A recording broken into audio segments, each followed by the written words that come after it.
worth. नमस्ते and welcome to our channel चर्चा दुनिया की।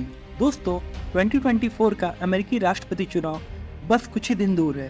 फ्रेंड्स, ये पूरी दुनिया के लिए बहुत ही ज्यादा इंपॉर्टेंट इलेक्शन है। ये इलेक्शन डिसाइड करेगी फ्यूचर ऑफ वर्ल्ड। आज हम जानने की कोशिश करेंगे कि वर्ल्ड लीडर्स कमला हैरिस और पूर्व राष्ट्रपति डोनाल्ड ट्रंप के बीच किसे पसंद करते हैं। सबसे पहले हम देखेंगे रूस के राष्ट्रपति पुतिन किसको देखना चाहेंगे अमेरिका का अगला प्रेसिडेंट। दोस्तों, इससे पहले आप ये क्लिप देखिए।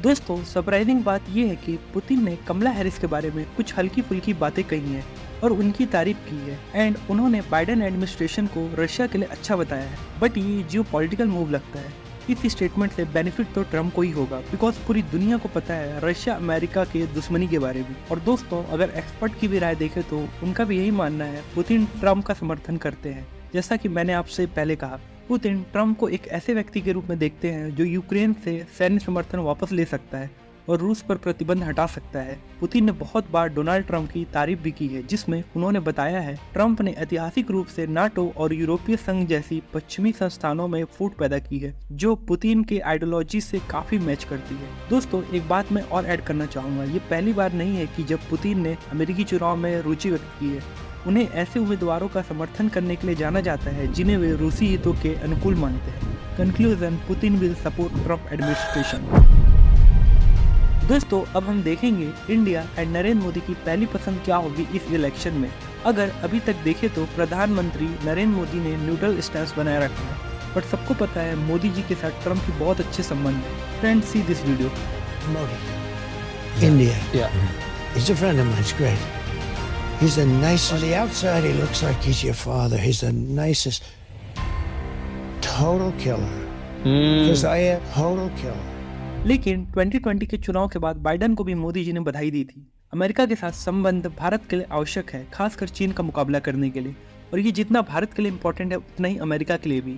दोस्तों, इंडिया के लिए विशेषज्ञों का सुझाव है कमला हैरिस करंट बाइडेन पॉलिसी को कंटिन्यू रखेंगी इंडिया के साथ, स्पेशली रक्षा और व्यापार के क्षेत्र में।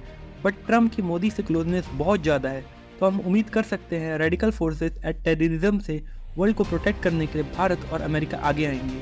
और इस इलेक्शन में अमेरिकी हिंदुओं के वोट का भी बहुत ज़्यादा इंपॉर्टेंस है, और ट्रम्प इस इलेक्शन में खुलकर हिंदुओं को सपोर्ट कर रहे हैं, स्पेशली उनके प्रोटेक्शन को लेकर। उन्होंने अभी रिसेंट में बांग्लादेश में हिंदुओं के जेनोसाइड का मुद्दा भी उठाया है, इसलिए ऐसा लगता है हिंदू वोटर का झुकाव ट्रम्प की तरफ थोड़ा ज़्यादा है। कमला हैरिस की मदर इंडिया से बिलोंग करती थी, इस बेसिस पे वो बहुत बार अपने आप को इंडिया की बेटी बता चुकी हैं और उम्मीद करती है कि हिंदू वोट उनके तरफ पोलराइज होगा। But let's see Hindu vote किसके तरफ फाइनली इंक्लाइन होंगे। दोस्तों, चाइना सबसे बड़ा प्लेयर है इस अमेरिकी इलेक्शन में। आइए अब देखते हैं चीन और राष्ट्रपति शी जिनपिंग की पहली पसंद कौन होगा इस इलेक्शन में। पुतिन के विपरीत शी जिनपिंग ने सार्वजनिक रूप से किसी भी उम्मीदवार का समर्थन नहीं किया है। दोनों उम्मीदवार चीन के लिए चुनौतियां पेश करते हैं, बट ट्रंप अपनी आक्रामक व्यापार नीतियों और टैरिफ के लिए जाने जाते हैं, जो उन्होंने अपने राष्ट्रपति पद के दौरान लगाए थे। और ट्रंप इंडिया को भी बहुत ज्यादा सपोर्ट करते हैं, तो नो डाउट चाइना का झुकाव ट्रंप की तरफ थोड़ा कम होगा। बट बाइडेन प्रशासन एंड हैरिस ने भी ट्रंप के नीतियों को कंटिन्यू किया है चाइना के साथ, लेकिन बाइडेन एडमिनिस्ट्रेशन थोड़ा सॉफ्ट है डोनाल्ड ट्रंप की तुलना में। और पर्दे के पीछे कुछ चीनी अधिकारी भी हैरिस को राष्ट्रपति के तौर पे पसंद करते हैं। दोस्तों, नेक्स्ट इंपॉर्टेंट प्लेयर इजराइल है इस इलेक्शन में। अगर इजराइल की ओर देखें तो नो डाउट प्रधानमंत्री बेंजामिन नेतन्याहू का झुकाव ट्रंप की ओर ज्यादा दिखाई देता है। ट्रंप के प्रशासन के दौरान इजराइल को महत्वपूर्ण राजनयिक और सैन्य समर्थन प्राप्त हुआ।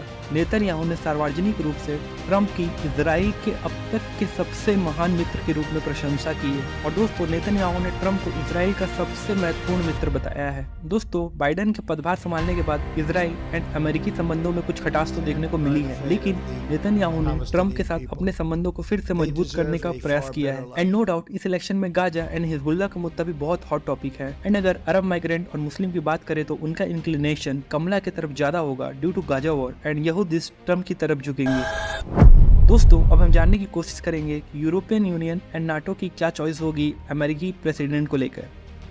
दोस्तों, यूरोप का मोड़ काफी हद तक कमला हैरिस के पक्ष में है। जर्मनी के चांसलर ओलाफ स्कॉल्ज जैसे नेताओं ने खुले तौर पर अपना समर्थन कमला को दिया है। ऐसा इसलिए क्योंकि ट्रंप ने बहुत बार नाटो को धमकी दी है और रक्षा खर्च लक्ष्यों को पूरा नहीं करने के लिए यूरोपीय सहयोगियों की आलोचना भी की है।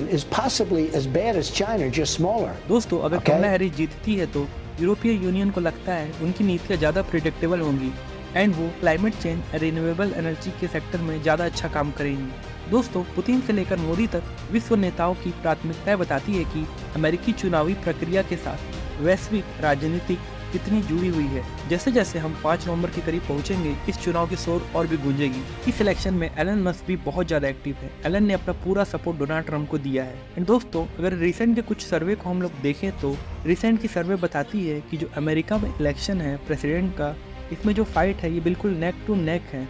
Donald Trump and Kamala Harris में कोई भी जीत सकता है। तो दोस्तों, आपको क्या लगता है कि अंतर्राष्ट्रीय संबंधों के लिए कौन बेहतर होगा? नीचे कमेंट में जरूर बताएं और अधिक जानकारी के लिए लाइक सब्सक्राइब करना ना भूलें। जय हिंद, जय भारत।